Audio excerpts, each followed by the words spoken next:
Guess she named Jai after her brother.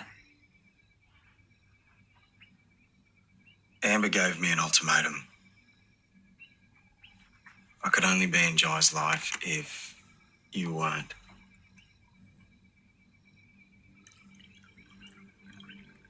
So that's why you kept me in the dark all that time. Yeah. I'm sorry, Mum. He was only trying to protect you. I don't need protecting. Especially not from Amber Simmons. Don't get me started on her snooty mother. She can't stop me from seeing my own flesh and blood. It'd only make things worse. I'm sorry, Mum, but I can't lose him.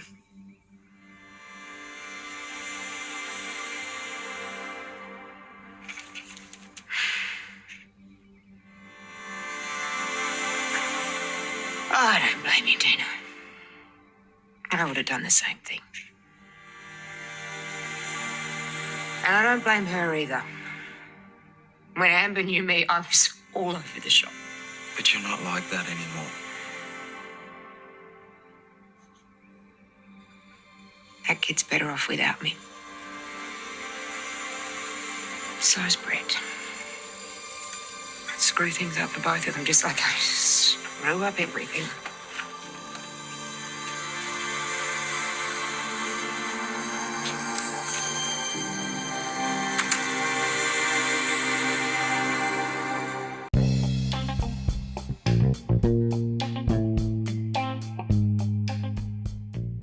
Hello, this is Coastal News, an unofficial home and away podcast where we unpack the latest week's episodes and discuss the residents, their lives, and the drama from our favourite fictional town, Summer Bay.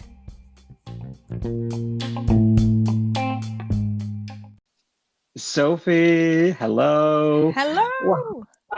Why did I just do that weirdly? Hello. How are you? I'm already laughing. Yeah, I'm good. How are you? I am well. We've just been saying off air how it just feels like forever since we last recorded. I know. It's been a really slow week. What's going on? Yeah, lots happening. And you're on the mend, because I know we spoke a little bit last week about your accident with your foot, but you're on the mend. I Doing am. better? My toe is still broken, but yeah, it's getting there. It looks less swollen now. Good stuff. And just in case anyone was worried, I'm still alive and I've still got all my toes. So do you know, this week in the Bay has been good. We were gearing up for a bit of a week, weren't we, when we went through the whole first look last week. It was a bit samey, but there was a lot. I felt like there was lots that wasn't really covered there. Yeah, I thought it was a good week again. It wasn't like full of action and drama, but there was some good storylines going on, so I enjoyed it. Yeah. I completely agree. Let's pack into those, and get dug in and get all that unpacked. Before we do, I've got a bit of housekeeping though. Okay. Yeah. So, those who didn't see on the socials during the week, we posted that I made my debut on another podcast. It's called The Custard TV, and you can get it from thecustardtv.com and all your good apps, probably the app where you're listening to this, guys. And you can hear me chatting about this podcast, Home and Away, and all sorts of other good TV that's out there to watch at the moment, such as Bad Vegan on Netflix and We Crashed on Apple TV Plus. Give that a swerve. And other stuff, and a really great piece that was on the BBC last week. Then Barbara met Alan. So if you want to hear me talking about more TV, or you're intrigued about sort of the Home and Away chat, head over to there now and give them a listen. They've been supportive of us. And also, just another quick one to members, subscribers. Thank you again. I know we'll all keep thanking you for supporting us Yeah.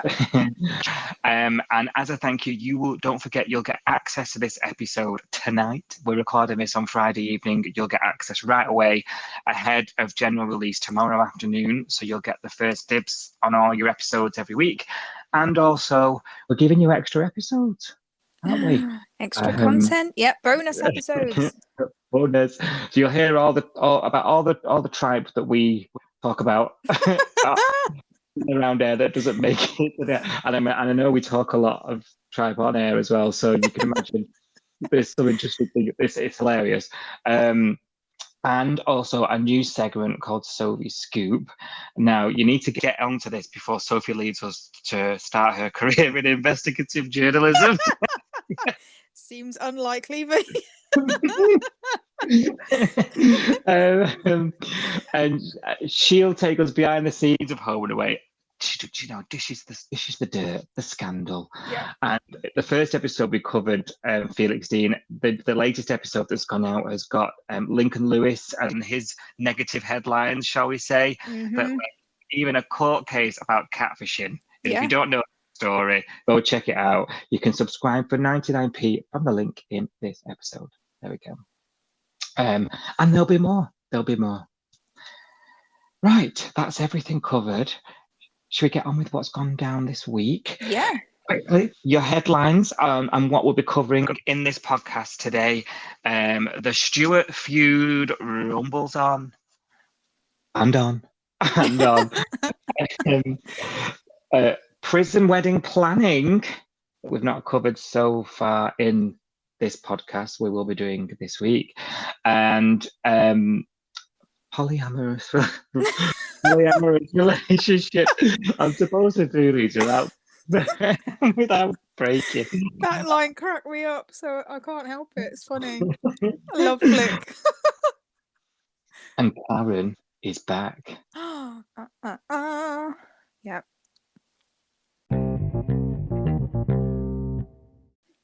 So let's start off with the beginning of the week. We had Rue and Mr. Stewart and Martha. They're just at each other's throats again, aren't they? It's just got no signs of... It's awful. Yeah. Sorry. Oh, are you all right? Caught a fly. Oh my gosh, COVID. Oh, no. Yeah, no. Bingo COVID. No. Imagine. Oh gosh. Uh-oh. So yeah, Ryder actually sits them down. He's had enough, hasn't he? And he sits them down at breakfast. He says, "Right, you guys, trust me." From someone who only got to meet their dad when it was too late, got close to their dad too late. Yeah. You're gonna regret not sorting this out. And I thought, oh gosh, it comes to something with Ryder, who's just buried himself alive. I know. He's the sensible one now. Yeah, he's being grown up.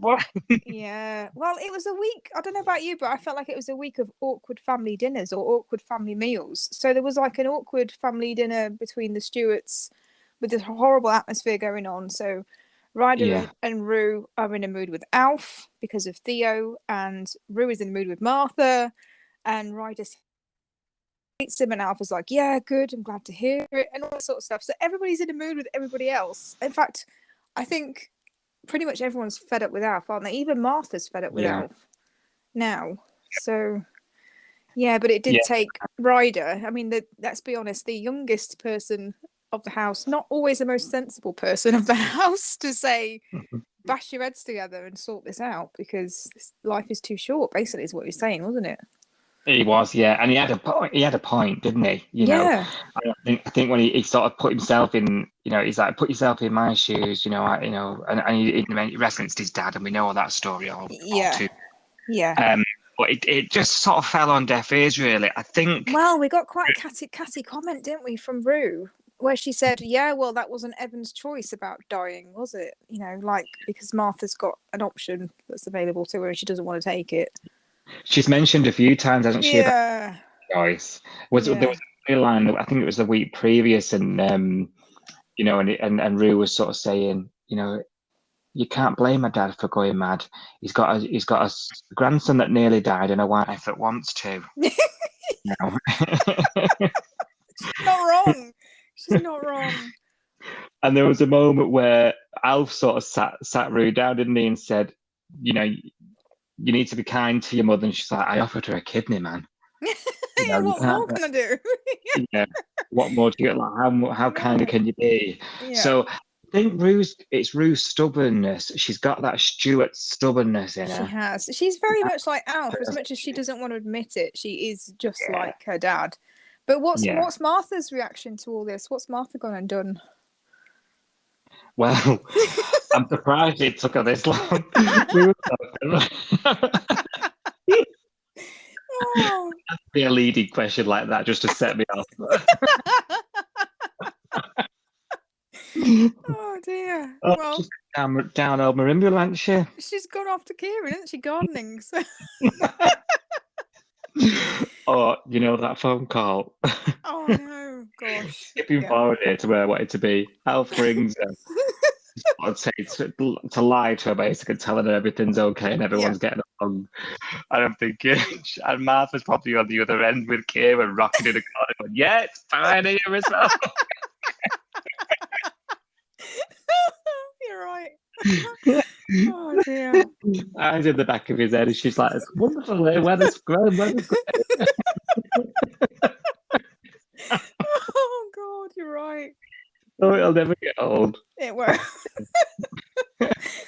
Oh dear. Quite a poignant scene, though. As Martha's on her way out, she's packed her bag and she's sort of Rue's sat on the couch and she's just in the front of frame, in the shot. Yeah, And she's kind of ignoring them, isn't she? She's kind of got her back to them, and Martha's very Rue of getting ready Rue to go. 92. Yes, I know. Yeah. Yeah. And she says, "I love you, Rue," and then leaves, and she doesn't say. She didn't say anything, but she looks upset, doesn't she? She looks like it's got to her. Like she wanted to say it back, but she's still a bit too stubborn and a bit too angry to say it back. Yeah, and you can tell because when Alf sort of sits her down, later on, I can't remember how later on it was. She's on the couch again, and Alf sits down on the chair, and she's asking questions. Is she got there okay? Is she okay? Yeah. And she just says, "Good. I'm going to bed." Yeah, good. Yeah, that was a bit weird. Like, good. Yeah, good. But then she softened a bit and said, "Oh, that's good news." And I took that as a demonstration of her. Yeah, I'm really still pissed off with her. Like, I cannot be any more venomous towards her decision. But I do care. She's my mum. That's why she's angry, isn't she? I mean, she's not angry because she doesn't care about her. She's angry because she does care and she does love her and she wants her to stay around and be with them. So, of course, she loves her. But she's she's alphing it. She's alphing it. They all, like I said last week. I think it was last week I said it. Just all need their heads banging together. They all do. Yeah. I mean, even John is scared of Alf now, isn't he? Because I think Alf's been Martha said, "I'm going to Marimbula, you stick around and you sort things out and you apologise to Justin and all this sort of stuff." And Alf hasn't done any of that, has he? He's just been faffing around and fixing motors in the boats and stuff. And he came into the diner, and one of the lines I love this week from John, Alf walks into the diner and he goes something like, "Oh, I really enjoy fixing motors." And John jumps in and goes, "Oh yeah, more than you enjoy fixing things with Justin." Yeah. And then Alf just gives him like the death stare, and then John immediately gets up and he's like, "Yeah, I'm going back to work. I'm off." Yeah. I've overstepped the mark and I'm gone. So, there's been a few, like you said, there's been a few little funny little lines like that. Yeah. But actually, at the centre of them is this sort of, it's stubbornness, isn't it? We've said it already. Yeah. It's this refusal to back down from all corners. You know. Yeah. The one person I thought might have got through a bit later in the week was Irene. She did a little bit, didn't she? Because she had a bit of a go at him. Because she overheard him on a couple of phone calls, didn't she? Yeah. She was being the John of the week. She was being very nosy and listening to him on a couple of phone calls, and then she heard him lie to Martha and say, "Oh, everything's fine," and Justin came round for a cuppa, and Rue's doing okay, and all this stuff. And Irene was like, "Do you want to see your wife? Do you want to see Martha? Well, if you do, you need to sort stuff out, and you actually need to, actually make friends with people and Focus Yeah. on your family, focus on your friends, and all that sort of stuff. Yeah. So she Yeah, tried. yeah, you're right. Yeah, absolutely. She said, didn't she? You know, she's left so you can sort this out. So what are you doing sitting here, Yeah. being the same? And she convinces him to go Yeah. and apologise to Justin. Yeah. So Justin's summoned to SBH, and he's a bit perplexed himself, isn't he? He's You know, he's a bit like, terrified. "What am I doing here?" Yeah, he's creeping in. He's asked John, didn't he? He went to John. He was like, "Alf wants to talk to me," and John was like, "Oh my god." Yeah. Better man than you. And- Better man than me. Yeah, that's Oh it. god.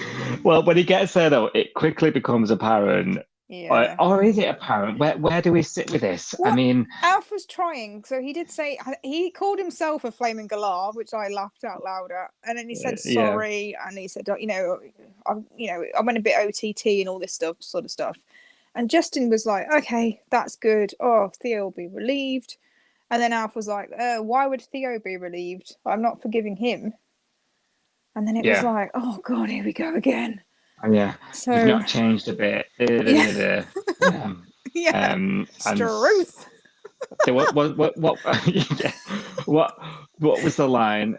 You don't need to throw me out this time. I'm leaving. He said, I'll throw myself out. Yeah, something like that. Oh, bless him. Yeah, didn't go well. So Al's sort of back to square one, really. Public Yes. enemy number one, isn't Yeah. he? Where's this gonna go? Don't know. I'm getting a little. I love the Stewart family drama, all of the family round a table stuff. Yeah. I think have I said this before? I'm not sure. I say a lot, but I love all this. Like, Yeah. I'd rather watch all this stuff than a bus hurtle off a cliff or something. Do you know what I mean? Even as exciting as that kind of stuff is, Yeah. this stuff, and I think it works really well because the dynasty, if you like, of the Stuarts is so ingrained in the show. It is. That your investment in them all, Yeah. whether you're for or against whatever they're fighting for, you're invested. You are. So I'm finding this thoroughly enjoyable, but I do think 3 weeks of is enough now, because we're not. It needs something to move on. Are we going to get some sort of kick that's going to push this storyline on now? What could we get that would do that? I'm trying to think. I don't know either. And what's sort of bugging me now, and it's bugging me on a personal level because I really didn't like Theo, and you know this. I have not liked him since he started. Yeah. And I really didn't like him getting close to Ryder, but it really did hurt me this week when Theo said to Ryder, well, we can't be friends anymore. Just go back to hating each other. And that really hurt Ryder. And, that, we don't like seeing Ryder upset. No, we don't. So No. Something's got to happen because I think they are each other's only friend, aren't they, really? As much as that friendship is weird. They haven't really Yeah. I think so. I got to thinking about this, because obviously on last week's podcast, I know obviously Maka was on with us, wasn't he? And you were saying about your sort of change in opinion a little bit, Theo, with this situation. Yeah. Just like you've explained then, and so you got me thinking because I was just, me, maybe mind up, but. You got me thinking sort of after we'd finished, and I was off air, and I know later on in the week, I was thinking, watching the show, and I'm thinking, the best thing that's happened for Theo is them removing Chloe out of that whole triangle, because Chloe's now being plucked out from between them with this business, and are they going to get together and steal his girlfriend? She's off now on murder plots, Murdergate down there with the family. There's all that going on, so she's removed. So it's left them with this, growing bromance. I guess it would be one way to describe it. And I think that's the reason why you've changed your mind about him a little bit. Why you've warmed. You've defrosted a little bit. Yeah, I think you're right. I think you're exactly right. I mean, before, when they weren't getting on, they weren't friends. It was that rivalry, wasn't it, between them? And it was all about Chloe and which one Chloe liked and all that sort of stuff. And now she's out of the picture. And now they're friends. Do you think that rivalry will go away? Because once they're friends, you don't go after your friend's ex, do you? No, So- exactly. So will Exactly. that whole Chloe thing go away now, do we think? Exactly. There could be some positives now for Yeah. us here. You know, if Chloe doesn't end up with Theo, I don't know. I think it's an inevitability, just Yeah. just from probability and the number of young Yeah. people that age in the bay. She hasn't But got a lot of choice, has she, really? I mean, oh, God, even Theo's not a choice to me, but there we go. we're starting to. I can understand why your empathy's grown a little for Theo with this, and I do genuinely think it's because there's now no longer this triangle with Theo, Yeah. with Ryder and Yeah. Chloe. And I think that's helped. So I'm going to keep a close eye on that one. I'm not going to commit to it yet. Maybe next week No. I'll be eating my words. Yeah, I think for now, if whatever makes Ryder happy, if him being with Theo makes him happy, then I'll get over it. He did seem pretty gutted when Theo He sort of did. said to him, "Don't speak to me." Yeah, Which of course gets us in the feels as big Ryder fans. it does. Maybe they'll Mm. get together. Maybe we've got like a Theo Ryder thing going on, a Thrider. A relationship, you mean? Yeah. Like a romantic thing? Yeah, I don't see it. Do you? I don't think it will happen, but it would be interesting if that's the angle. I mean, the internet would be going mad for that. Yeah. Yeah. Like they did with Willow and Oh what was she yes, called? Alex. Yeah. Willex. The Willex. doctor. Oh Yeah. my gosh. Internet went into melt. The whole maybe that's another episode we do. The shipping. Yeah. The internet when they ship couples are just mad. All the edits. I love all the edits. Yes, I do. If it happens, if Thrider happens, you heard it here first. 25th of March. Or is it Rio? Is it Thrider or Rio? I don't know. I don't think it'll be either. No, I don't think it will either. But it's nice to have a fantasy about something different happening in the Bay, I guess.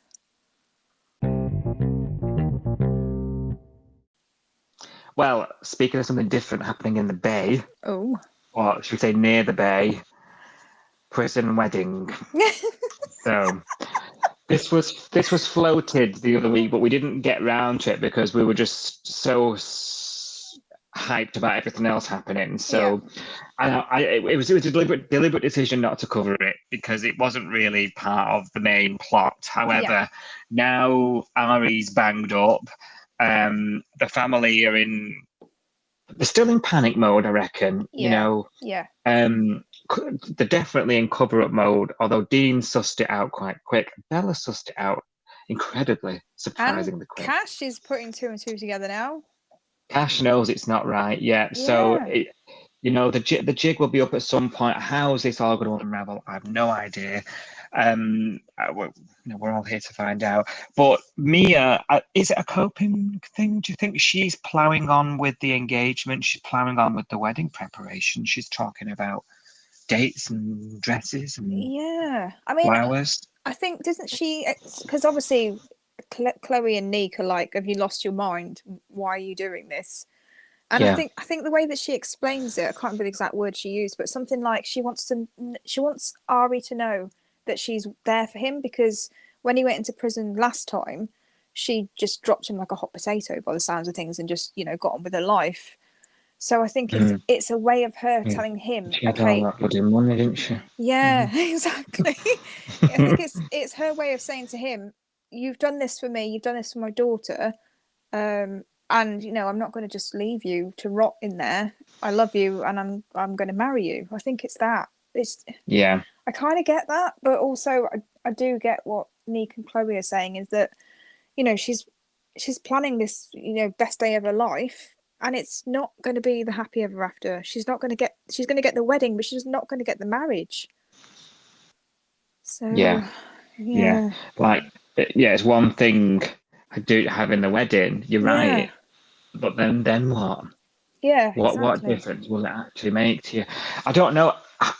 Do we know? Or have I missed this? Do we know if Ari is aware of this plan. He at this does point. know, I think, doesn't he? Because they end of last week they were talking about going and visiting Ari in prison, and Nick and Chloe were really not happy about that idea, and they didn't know whether they could cope with seeing him in there and all that sort of stuff. And they Yeah. got over that quite quickly. And what we didn't see was they actually did go and visit Ari in prison, but we heard about it at that other awkward family dinner that happened this week, where Mia was saying she wanted Chloe to be the bridesmaid and she wanted her to do a reading, and she turned to Neek and said, and Ari wants you guys involved as well. So I think we found out he does know about it, but only it's happened off camera, so we haven't seen it. Right. Okay, cool. Because I know there was a phone call, wasn't she, where she was trying to get it, Yeah. She was trying to get them all into the prison to see him, and they were all Yeah. arguing about going and what. Yeah, that's Yeah. spot on. Yeah, so it happened off camera. So, do we know what his reaction was? No, we Has that been don't. I explained? don't think they've actually spoken about him, have they? I mean, No. that dinner was like, they mentioned Ari in passing, like Ari wants you to be involved in the wedding, but I don't think they mentioned anything that happened at the visit. I think it's all been about the wedding. So Mia was saying the wedding's in 4 weeks. She's got a lot to organise, and then Neek made me laugh because he actually said something like, "Well, you haven't got to pick a venue." I was like, "Well, he's got a good point there." That's that out. Yeah. Oh god. So I don't think we heard about Ari particularly. Well, I'm sure it'll probably be imminent then, because if that's sort of been paused, it'll probably be sort of Monday, Tuesday. I imagine it's not far away. Yeah. I know. As well, during those scenes at the Parata house, there, Chloe just randomly announces she's closing the business down. Did you see that? Yes. Yeah. That was odd. Yeah, she was getting a laptop out, wasn't she, and saying, "Oh, I'm just going to shut all the bank accounts down." And Mia was really encouraging. I thought Mia would say, "Oh no, don't do that. It gives you your future, or it gives you something to do." But she didn't. She just went, "Okay, we'll do it together." I thought that was a bit odd. Yeah, it was. I don't know if it's because she'd had that scene out on the porch with Tane not long before, and she sort of said, I need to take Nick away. Yeah. And you saying, yeah, I need to be there for Chloe. She's not, I need. So is it just she's blind, just supporting everything and anything she says? Maybe. Yeah. Just to be close with her at this time, maybe. Yeah, that makes sense.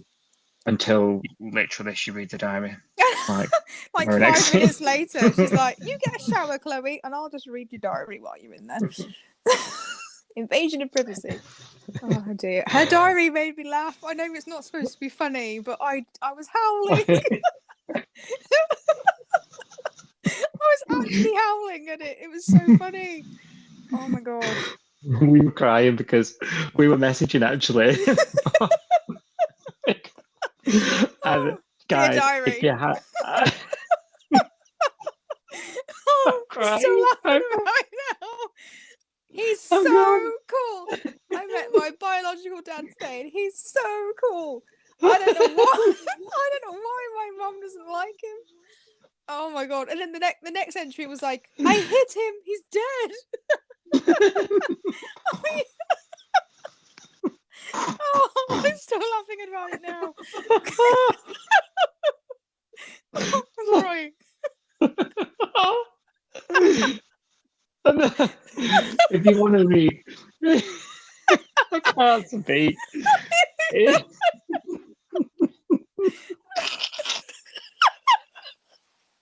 Goodness, this is me. I was laughing for like half an hour. If you want to read Chloe's diary excerpts in more detail, there's a screenshot of them on the Twitter. Oh yes, I got the exclusive. So after Mia had poured through the diary, I thought I'd have a little look. So I did get as an exclusive scoop. A couple of passages are quite interesting. Yeah, you found the pages that didn't get pulverized in the CGI flames on the barbecue. Oh dear. Oh, I can't breathe now. I'm like, oh dear. Do we need an interval? We might do. It was too funny. It was just too funny. Oh man.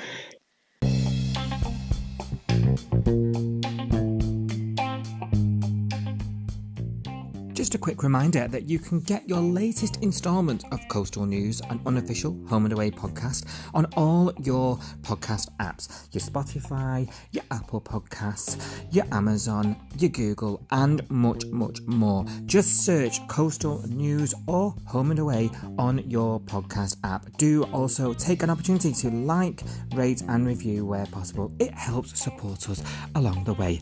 And we're not just a podcast. We also tweet along to Home and Away as it airs on Channel 5 and 5 Star here in the UK. Find us on Twitter and Instagram at Coastal News Pod. Thank you.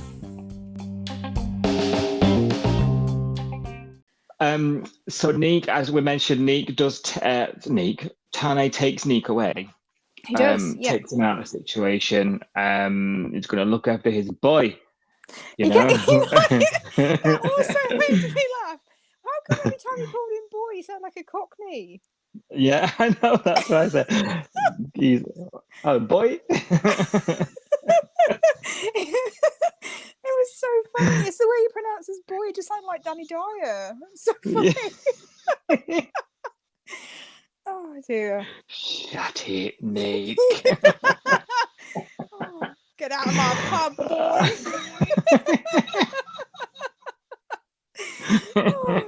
Oh my days.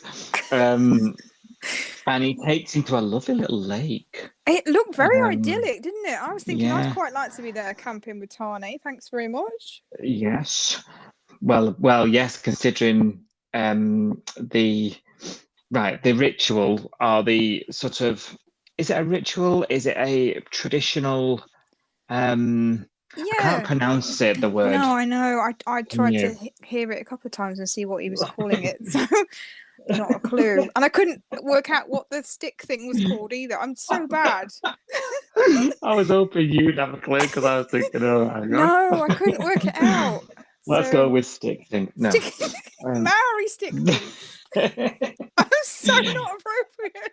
No, it's not. It's not.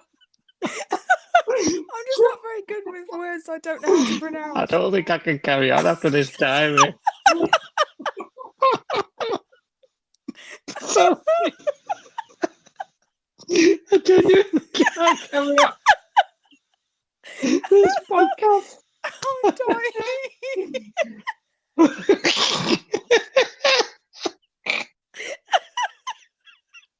We've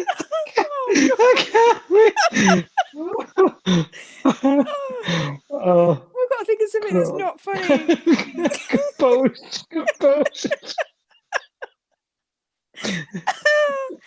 It hurts now. It actually hurts to laugh now. Oh my god. Oh, I feel like I'm having a baby. Oh, okay. Oh dear. What's next? I don't know. Oh dear.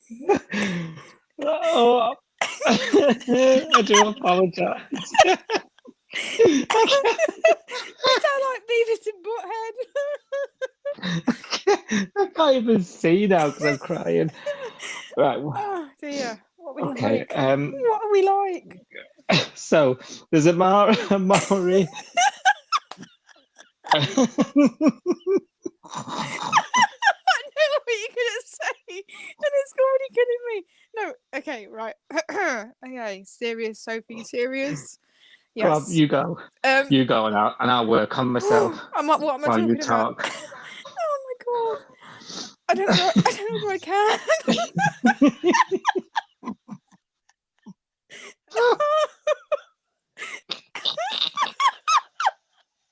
Oh god, what am I like? Why is it so funny? Oh dear. Oh Right. dear. It's his dad's stick thing. Oh,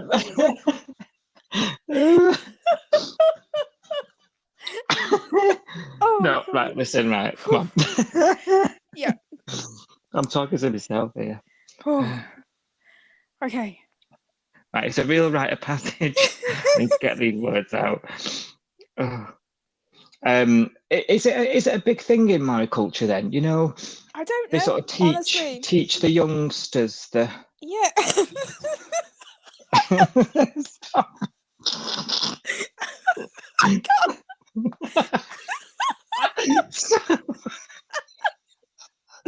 I think we need to move on. Should we talk about something else and come back?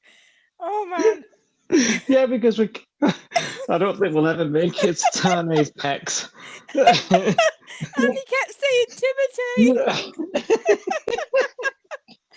just kept hearing Timothy. And after the Pantene thing, I couldn't help myself laughing. Oh God. Oh, we're going to hell. This is funny. No, but it was a lovely moment because I think Nick, I am persevering with this.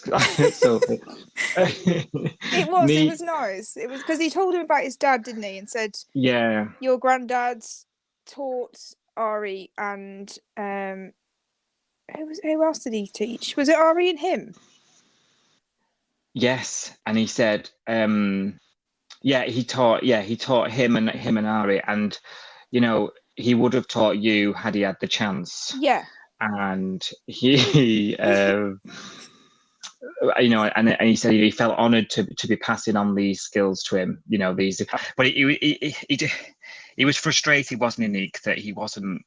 Yeah. You know, he was making mistakes and things. But I did look this up. I did a little bit of research. Oh, did you? So it is. I've lost my tab though. It's sort of like a coming of age. Sort of pass this down. The stick is stop it. I was trying to not talk about it. Don't call it a stick. It's killing me. It's my fault. I called it a stick. Oh, I know. Now I can't.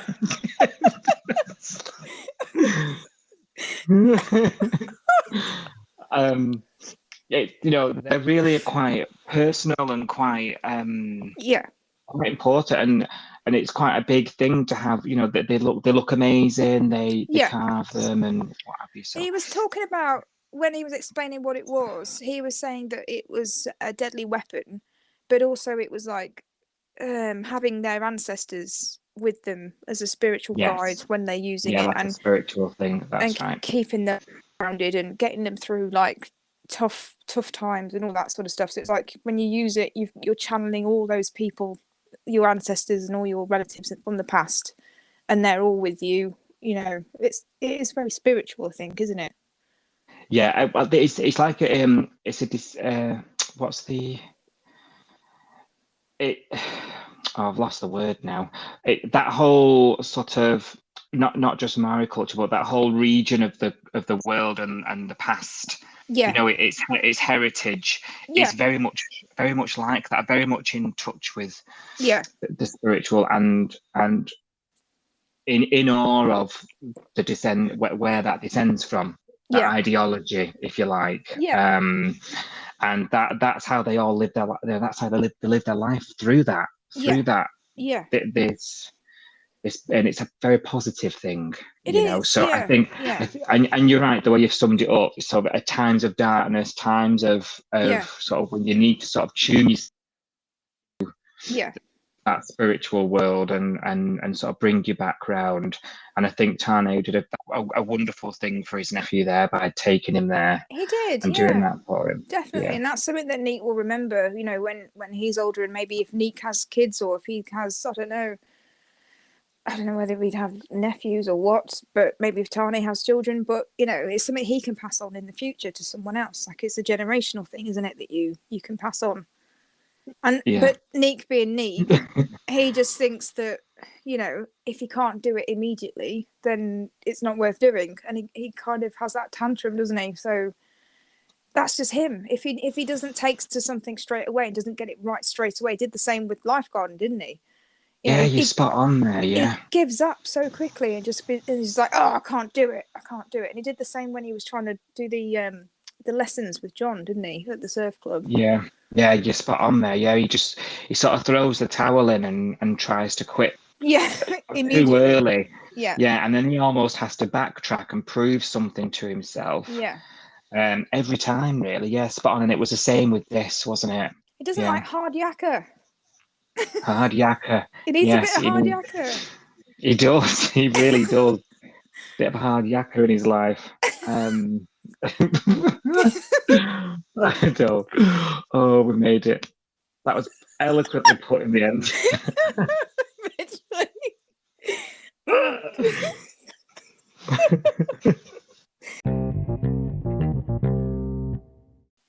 So, moving on elsewhere in the bay, Logan, Mac, and Neve's awkwardness carried on I'm getting really fed over up. at Shay Mac. Yeah, I'm getting a bit fed up. Go on, tell me your thoughts. I'm just getting really annoyed with Neve, even not Eve. I'm getting really annoyed with her. Oh, she's just driving me mad. Do you not think? I don't know whether it's just me, but do you not think that she's kind of like the embodiment of all of Mac's fears and insecurities that she had when she first started dating Logan? Because when they first started dating, she was like, "Oh, I can't believe you've given up your exciting career for me, and you're just going to stick around in the bay, and you're going to have a really boring life. It's not going to be exciting. I'm not exciting enough for you," and all of that sort of stuff. And now Neve's rocked up and she's going jet skiing, and she's being really catty about Mac and calling her a princess, and saying, "Well, would she jump out of a plane for you?" and all this stuff. So she is like the embodiment of Mac's fear. Yeah, it's really annoying. Summed up in one hilarious line. Oh yeah. You know which line I'm going to say? He's not let me ride his jet ski. And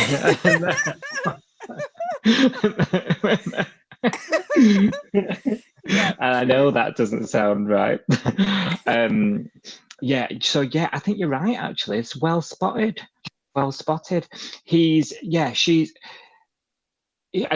I think she knows exactly what she's doing. She does, because did you notice when she told Mac about the fact that they've been out jet skiing, she was grinning like a Cheshire cat and watching Mac's face. And then later on she admits it, because she says to Logan, tries to get her to talk about why she punched him in the face, which we'll talk about in a minute. And she changed the subject. She said, "Oh, I'd rather talk about why you've never taken Mac out on a jet ski." Mm-hmm. And he says, "Oh, how do you know I haven't?" And she said, "Oh, well, her face said it all." I was like, "You're doing it on purpose to wind her up." That was the point.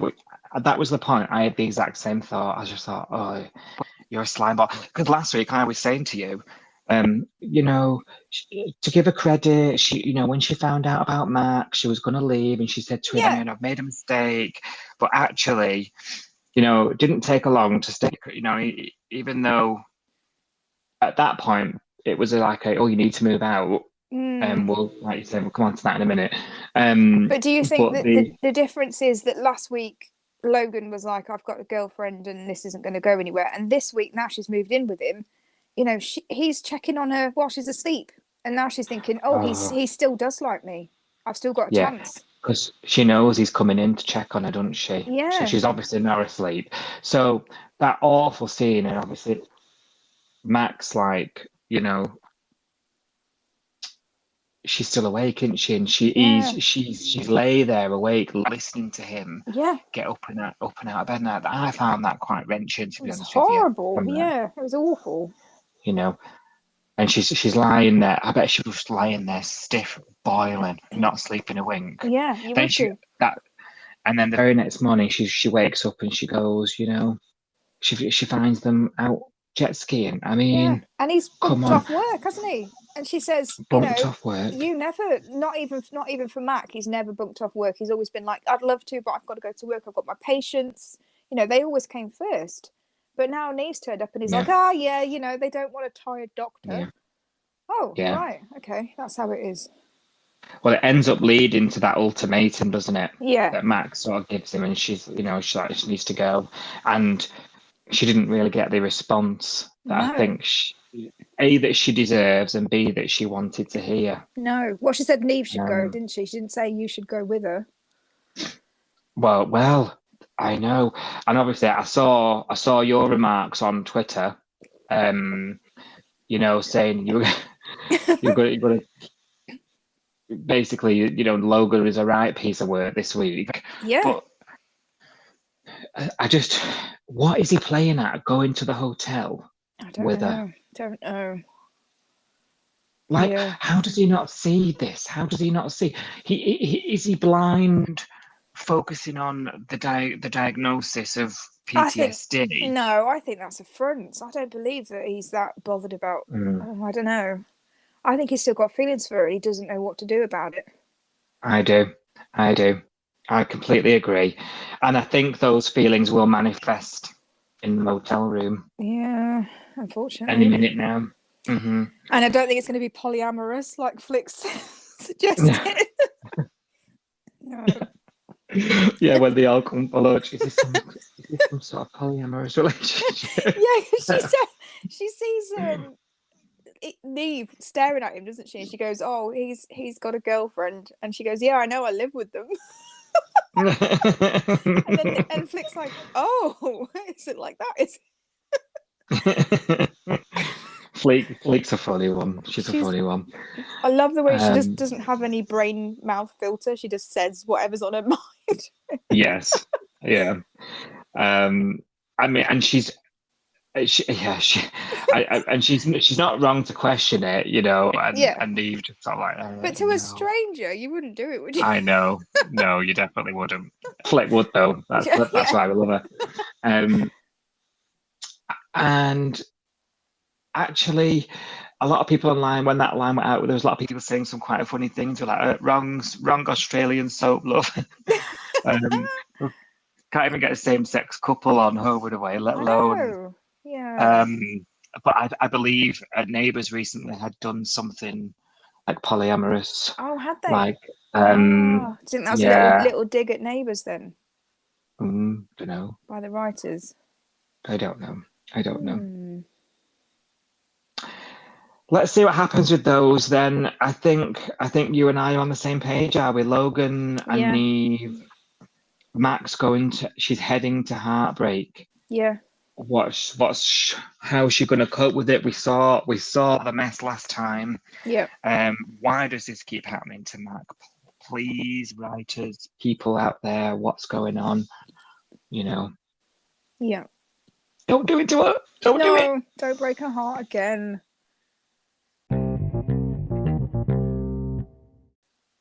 So it's Jasmine's birthday. Oh, yes. Can I just say, before we carry on, I just want to say a really big happy birthday to Jasmine and give her a big shout out because I know how much she loves celebrating her birthday. Not. Oh, my God. Do you want to talk about this? Because I found this whole thing quite, one, random, two, very tedious. It was a bit. And three, just a tad pointless. It was a bit pointless. I mean, first of all, we saw John, didn't we, driving down the beach in the Polaris, or the clown car, as Karen called it. I'm forever going to call it the clown car now. And he stops her, doesn't he? Because she's doing her usual watching her run down the beach thing. And he's like, "Oh, happy birthday." And she's like, "Oh, did Irene tell you?" And then he's like, "Yeah, what are you going to do to celebrate?" She's like, "Nothing, I'm doing nothing, I'm staying in." And then she's like, "Right, I've got to go." And carries on running for a bit. And then Flick's like, "Hi, are you coming out to celebrate tonight?" And she's like, "Oh, no, there's nothing to celebrate." And Flick's like, "Well, I wasn't talking about you. I was talking about my new job." So she just thinks that everything's about her. And we've got the whole day of her being just moody, haven't we, basically? And just being... I mean, Irene's just not having a bar of it. She's like, "How about I cook you a nice roast?" And she's like, "No, I don't want that. I don't want anything." And then she's trying to give her a cookie. "Oh, I don't want a cookie." I'm like, just take the bloody cookie, love. It's only... I know. Blow the candles out, say thank you, and everyone gets on with it. Oh, I mean, I'll be honest, I am not a big fan of my birthday, so I get it. I don't like having a big fuss on my birthday. I like other people's birthdays, but I don't really like celebrating mine. But if I had somebody that was like really trying to make it special, and the thing that Cash eventually did when Flick kind of harassed him, didn't she, when she found out from Irene that it was Jazz's birthday, and that's why she was acting so weird. You know, Yeah. Flick goes straight to Cash and says, "It's Jasmine's birthday. You know, you need to do something. He's going to dump you." First of all, how does Cash not know it's his girlfriend's birthday? Like, what do they talk about when they first got together? I know. That's I was really going to weird. mention that. Yeah. So I don't know. And then how does he not know that something's off? Like, Yeah. I just, as much, I really, so I wasn't going to say anything, but there we go. Go I'm for off it. now. I'm off. You go. What are you saying? Roman sleeves that hold me back. Right.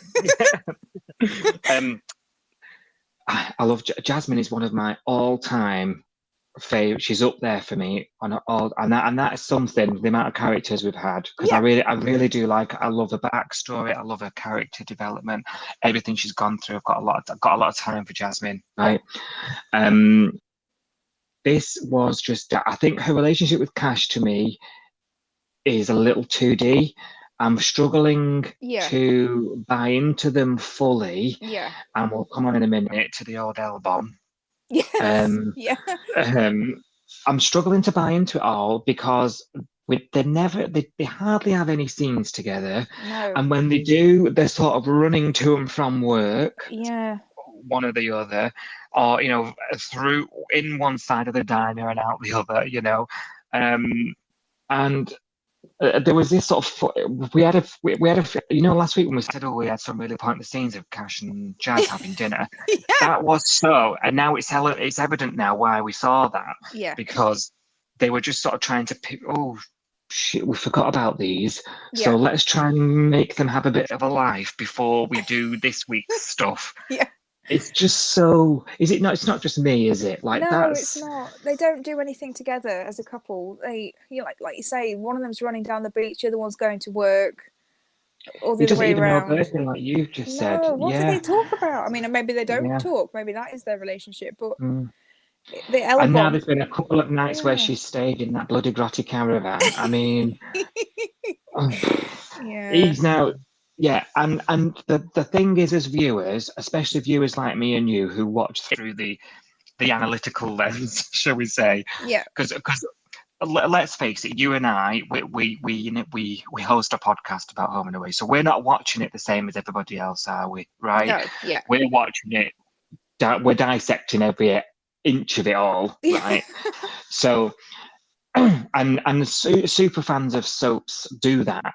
That's what we do. We know Jazz's backstory inside out, back to front. So we know that's the reason she doesn't like her birthday. For the minute she says it, we know that's the reason. There's no shock revelation here. No. There's no surprise. No. We know that it's because she's a foster child. Straight off. We know it. We know she's had a bad upbringing. Although we know this, but Irene was clueless as to why she's like that, which I found a bit odd. You'd think that Irene would understand as a foster mother herself. I don't know. Yeah.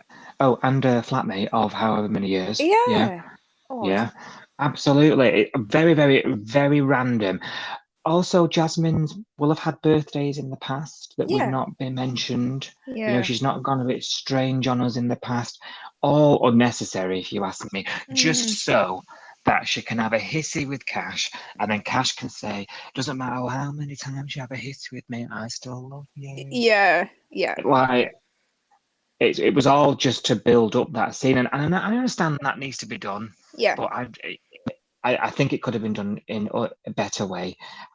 For example, the day that Felicity and Tane have a scene like that, we'll be all over it.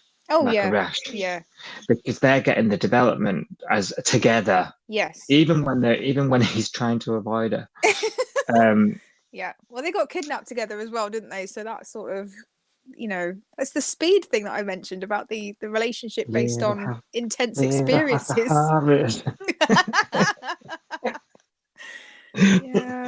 Yeah, you're right. Yeah, the speed date. Yeah, they sort of fast tracked them, hasn't it? Yeah. The stress. I don't know. I feel like they've been let down, Cash and Jazz, with their relationship. I feel like they've got the grounds to be quite a cute couple. It's a bit odd. I just found her a bit I don't know what the word is, but just ungrateful, really, I guess. I mean, like I say, I'm not a big fan of my birthday, but if someone had gone to all that trouble and it wasn't a big party or anything like that, it was just them two on the pier, candles and a cake. Yeah. It was very low key, and I thought, this is really nice. But then she wigged out, and I thought, no, yeah, that's a bit ungrateful. And then just the unbelievableness of, she's never talked about her dad and being in foster care. She's never told him her birthday. Like, what did they talk about when they first got together? Yeah, you're right there. What on earth do you talk about?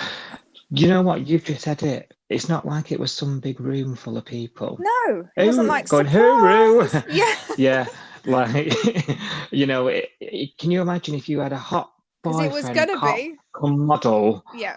like who just dimly lit pier of an evening, romantic setting. It was just you and he. Yeah. All that cake just Oh, for the that two of cake you. looked amazing as well. I did. Yeah. I thought, oh, that'd go nice with a brew. Yeah, definitely.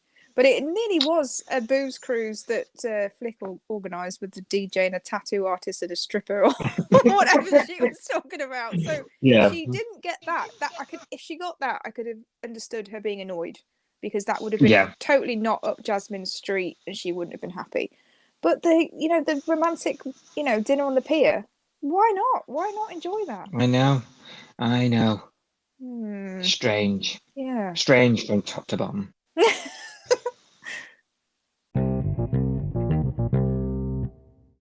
Now, Karen's back. I am excited to talk to you about this because you and I haven't had a chance to discuss Karen yet. No, we haven't seen her. Yeah. So I have absolutely no idea of your thoughts of her, right? So,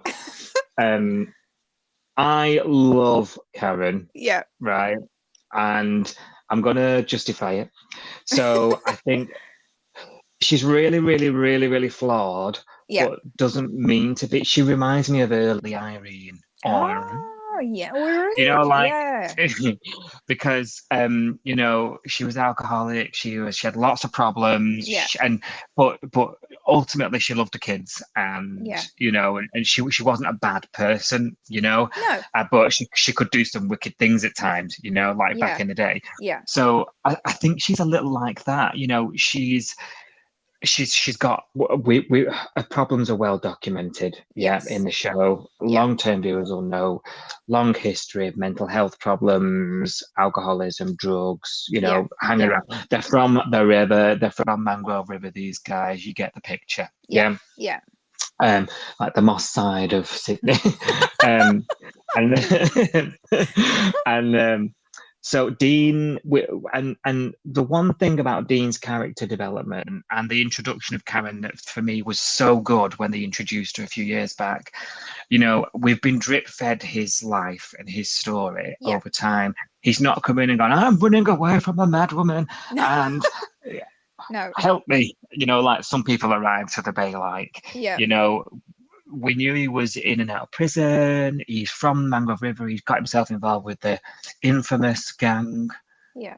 Who, shall not be named in some part. The River Boys. And then they so we had all that fleshy stuff for him, but then they sort of built in his childhood.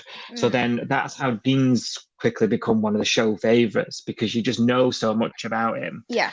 And Karen's always wanted help, but not. She's always tried to do the right thing, but never done it right. And I just think she is just a superb soap character.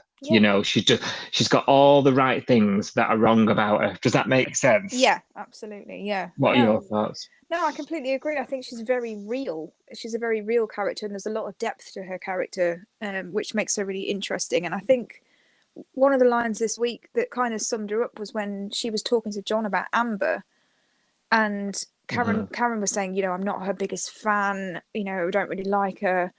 And John said something like, well, you know exactly what Amber thinks of you because she tells you. Who does that remind you of?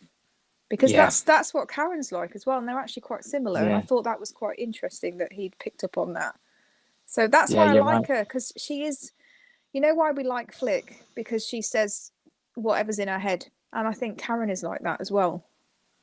Yeah, she doesn't mean harm. No, but do you know what? I'd rather know somebody like Karen in my life who would just tell me as it is. Yeah. then bullshit me. You Yeah. know, do you know what I mean? Yeah. Actually, you do need a Karen in your life. Yeah. Not that Karen. No, not the manager, Karen. Um, Get the manager. Not that one.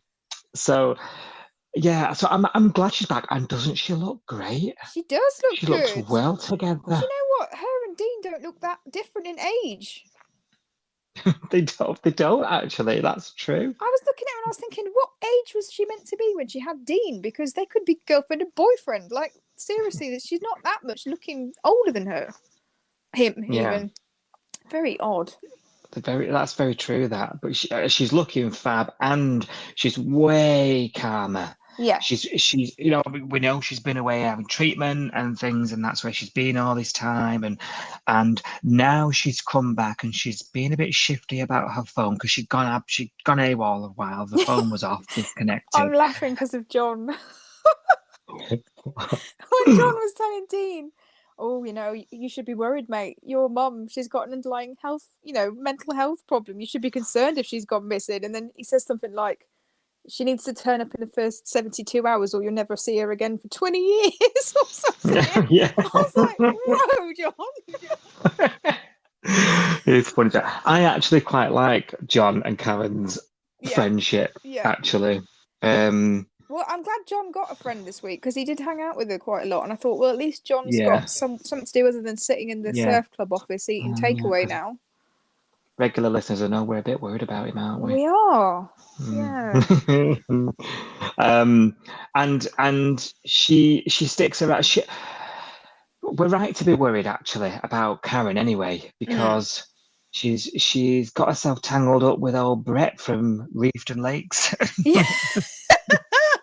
That was immediately what Dean said, wasn't it? Reefton Lakes. Reefton Lakes. Really? Oh dear. I wonder what it looks like. I've got like a mental image of like a lumberjack. Oh, have you? Yeah. Oh, I was thinking like a biker dude, like leather jacket and a Harley Davidson. Well, yeah. So I think it's a bit rough and ready like that, like towards your way, but not quite. Yeah. I don't think she's. I think she's trying to leave that part of her life behind. But I think he's like lumberjack type. Okay. Yeah. Rough and ready. That's what I'm thinking. That's what I think Brett looks like. Ooh. Watch him be some skinny model looking thing from the city. I know. What if he's like some kind of IT engineer now? Imagine. I've come to fix your printer. I've just got you know this like burly biker dude. He's called Brett. I mean, it was the name really, because when I hear Brett, I only really know of one, and it's the wrestler from the 90s when I was a kid. So that name to me just says wrestler. But my eyes are glazing over.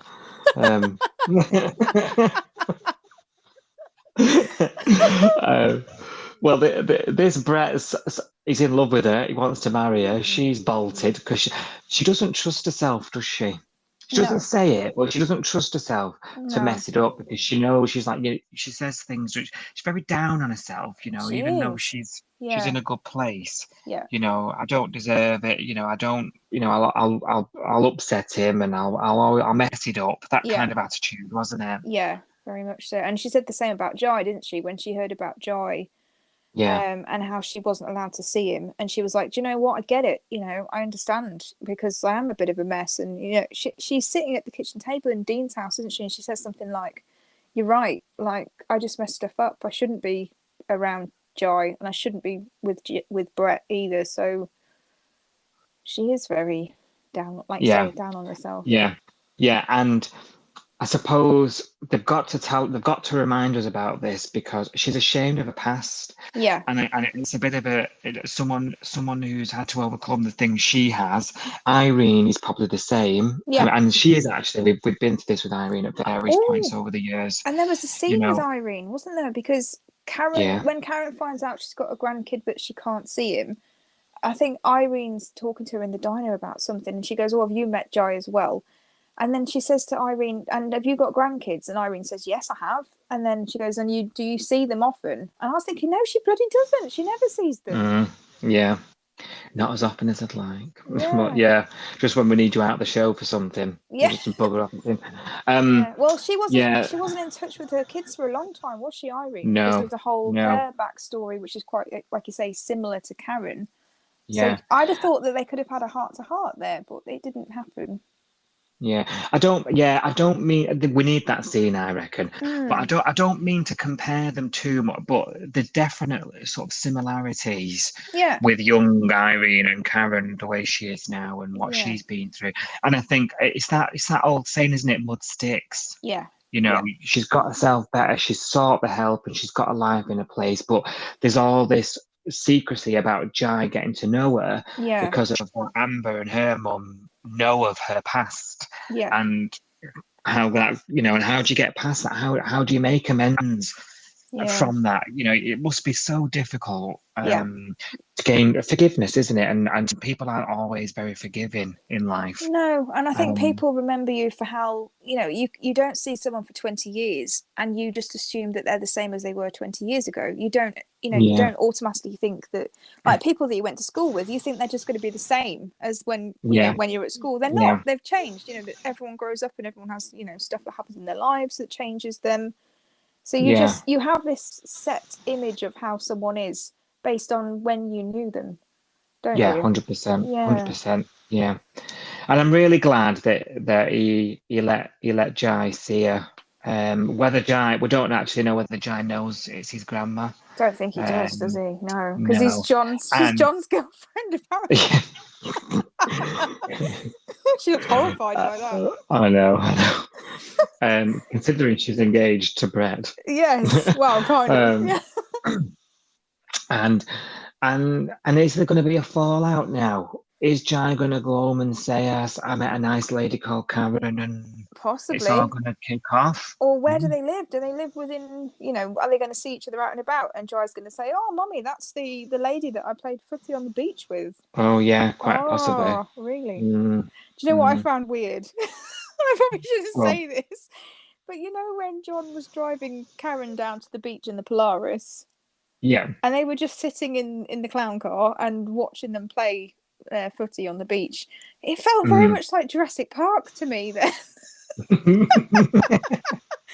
like a safari park, like they were sitting in the car and watching the T-Rex play football. I actually had the music in my head. Like, I can see that actually.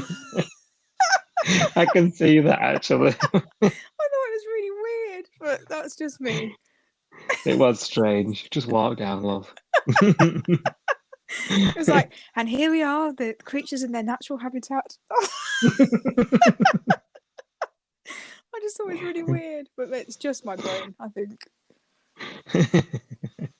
Entertaining the offspring.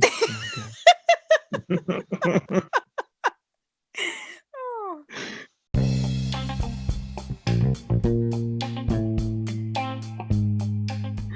Right, that's everything this week. It's been a big one. Like I say, we didn't expect it to be so jam-packed. We expected to rehash last week's episode the way it read. Yeah. Lots has gone on. I hope Karen sticks about a bit. Yeah. I hope Jasmine's in love forever and has a really nice dirty weekend in the city. Yes. I hope Mac's not heartbroken too quickly. Yeah. I don't know. And will the Stewarts, you know, get their act together? I don't know. Let's find out. But yeah, it's been a great week. Another classic week. I've enjoyed it. And I've got a stomachache from this episode. All my jaws killing me. Shall we do first look? Yeah, because I'm teetering on the edge again. Oh, no. Right. Tane helps Nico find his inner warrior. Ooh, more to come. Skip over that now. And I'm looking at this on Sky. Oh, yeah. So they have like you know, like on Netflix, you've got like stock images of the episode, like in the background, like faded away. Yeah. So I'm looking at like an image of them both. Oh. by the lake Nice. on my Sky menu. Lovely. So maybe Nick gets to grips with it, hey? Yep. Chloe continues to struggle with guilt despite Mia's best efforts. Oh dear. Yeah, I think that's I going to mean, go on for a while. She's not going to get over it yeah. overnight, is she? So No. yeah. But the diary has been CGI burned. Yeah. So yeah. Barbecued. I love those fake flames on home. They just take you right out of the story, don't they? Dean tries to set Karen and Brett up for a better future. Ooh, interesting. Is that, finance, maybe. Financial. Has he got a pound to rub together? I don't think he has. I don't know. Where's Home and Away on Tuesday? Oh, is it not on Tuesday? Very unusual. Call the bailiffs, time to pay up. Eh? No. It's got to be a glitch, has it? Yeah, must be. Mackenzie catches Logan red-handed. Oh dear. Logan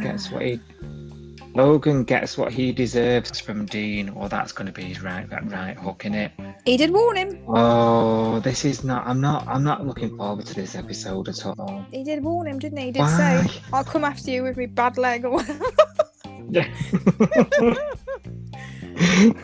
Why does this have to happen? Oh no. Well, we know why, don't we? The spoiler is out there. We know why they've got to break up, but yeah.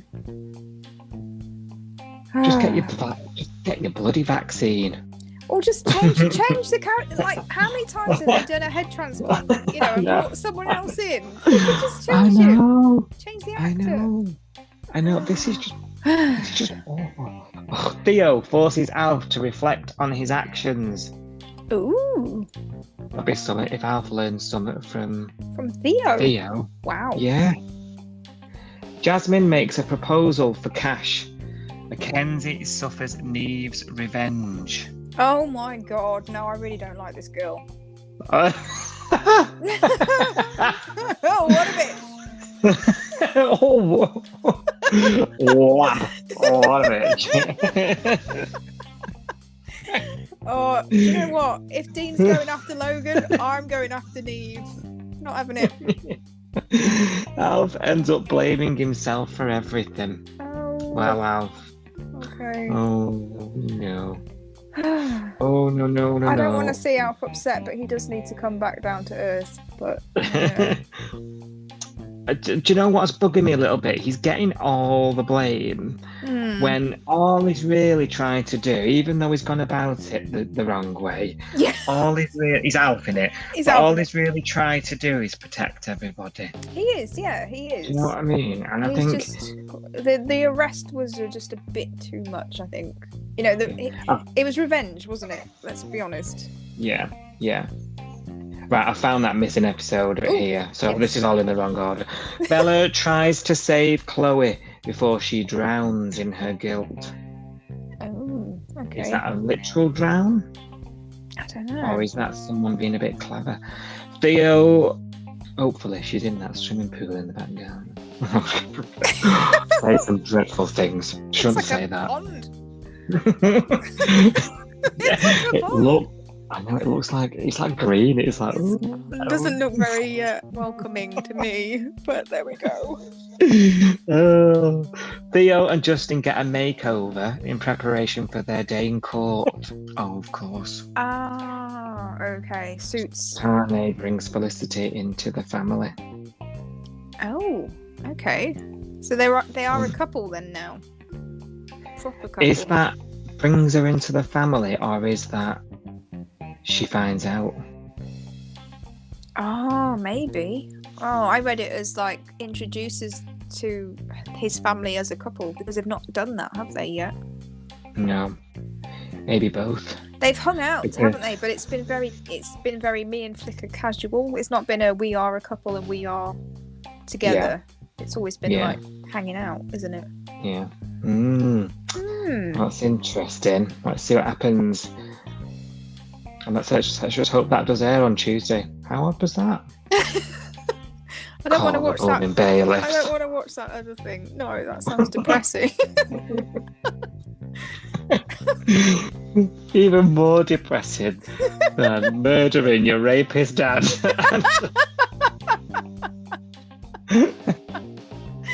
Yeah, exactly. Dear. Oh dear.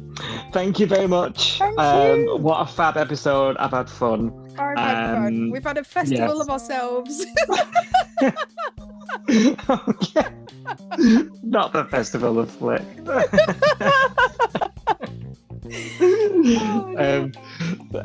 Don't forget to subscribe to like, follow us, share us, find us on social media at Coastal News Pod on Twitter and Instagram. We'll be back next week, and don't forget to keep your eye out if you are subscribed to us for just 99p. Keep your eye out for the extra episodes coming your way. And if you haven't subscribed, you can do now, and you'll unlock the 2 you've already missed, and you can get caught up. Lovely stuff. Thank you very much. Have a nice week. Bye-bye. Thank you. Bye.